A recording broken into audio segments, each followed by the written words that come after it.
대구광역시와 대구광역정 신건강복지센터에서는 지난 6월 2일금 인터블고 엑스코 그랜드볼루몰에서 위기시대의 정신건강, 그 회복을 위한 도약을 주제로 대구광역시 정신건강정책 발전 방향 심포지엄을 개최했습니다.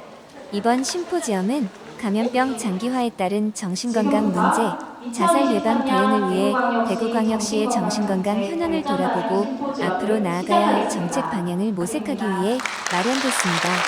심포지엄에서는 대구의 지난 재난심리지원 대응에 대해 뒤돌아보는 대구 정신건강사업의 변화과정 이종훈 대구광역정 신건강복지센터장, 국가정책 방향을 공유하기 위한 자살예방 정신건강정책의 과거와 현재 그리고 미래 김지윤 보건복지부 자살예방정책과 포스트 코로나 시대와 정신건강 백종우 경희대학교 정신건강의학과 교수를 주제로 전문가 발표를 했습니다.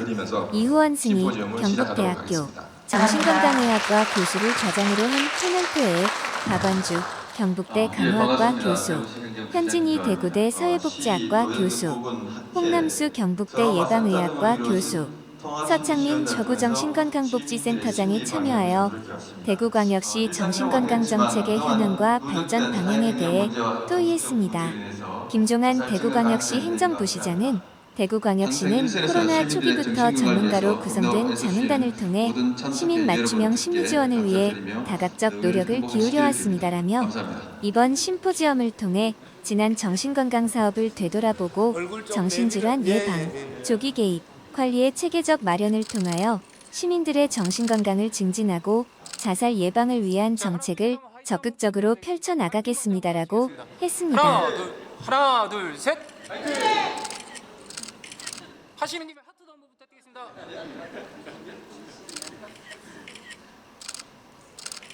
센터를 개설한 지 2012년도에 처음 개설해서 당시 8명 정도 예산이나 이런 것도 굉장히 많이 변화가 되게 됐는데 그 계기 중에 하나가 이제 유지되게 되는 그런 것들을 하면서 여기 계시는 이런 여러 가지 문제들이 사실은 굉장히 큰 사회적인 재난이었지만 그 당시에는 이거 뭔가 이게 심리적인 문제도 사람들이 불안해하고 하는 그런 문제들이 생기면서 그 당시에 이제 본학회에서도 그 이후에는 이제 생물시작 과제라든지 뭐 대복 사우나 이런 여러 가지 일들이 생기고 이 뭐 변호사 사무실에 과제도 나오고 하는 등 포항 지진이 생기면서 거기에 이제 트라우마 센터 몇 이런 여러 가지 지원들이 생기면서 사실 이제 자살에 대해서도 밸런스의 어떤 불균형 그런 것들이 결국 정신질환을 만들고 그 문제가 지속됐을 때 이제 사회적인 문제로 관심을 가지게 되는 그런 계기가 됐고 코로나가 생기면서 아마 이게 크게 반영이 됐던 것 같습니다.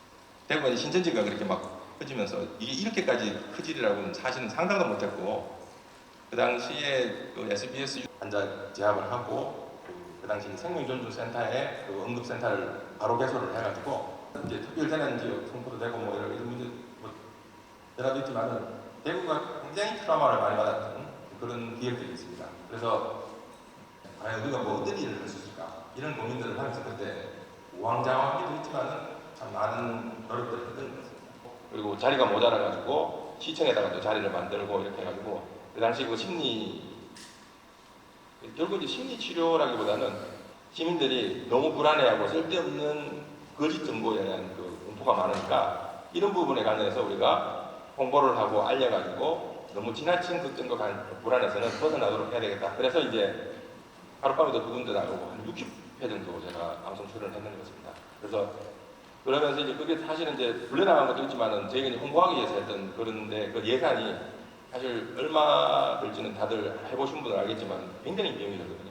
건강실태 조사를 하는데 정신건강에 이 당시에는 매년 이제 시행하면서 그런 초기에는 저희들이 이제 그 환자를 선별하고 신체적인 정상의 변화나 중증도 이런 데 받을 때 사실 이 정신과에 대한 능력이 굉장히 높기 때문에 이용을 안 해서 문제가 되는 경우가 많아서 그걸 하게끔 만드는 게 이제 저희들이 이게 이제 보통 대부분은 이제 다 줄어갑니다. 이제 세월이 가면서 이제 다 필요 없다 이렇게 하는데 20대 초반 사람들은 주로 우울감이나 우울감이 많고 저 뒤에 있는 후반부에 있는 사람들은 주로 불안감이 이게 이제 제가 봐서는 가장 큰 효과라고 생각을 하는데 이를 배우는 게 굉장히 생각이 해보면 코로나로 인해서 긍정적인 면도 즉 추가적인 치료율 여러 가지 일들과 저희 그 시민들의 변화들에 대한 게 있고 저희들이 지금 하고 있는 사업들에 대한 게 있고 아마 여러분들 잘 알고 계시는다고 생각하는데 그런 부분들은 다시 또 해봐야 되는 그런 시기라고 생각합니다.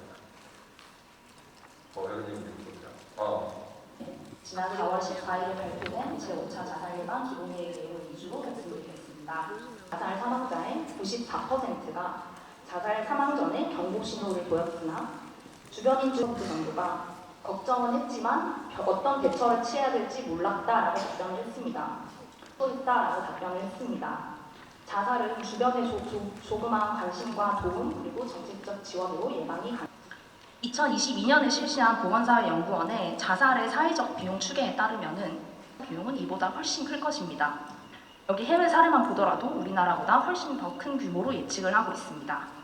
특히 가장의 갑작스러운 죽음은 죽음으로 인해서 유족은 감정적인 어려움에 처할 뿐만 아니라 경제적인 어려움까지 코로나19의 장기화로 인해서 사회적 고립과 경제적 어려움 등이 증가하였고 이는 정신건강 적신호로 나타날 수 있습니다. 아시다시피 청소년, 청년층의 사망 원인은 자살이고 20대의 경우 교통사고 사망자에 비해서 자살로 인한 사망 2019년에 자살 사망자 수가 698명, 2022년에는 629명, 2021년에는 600입니다.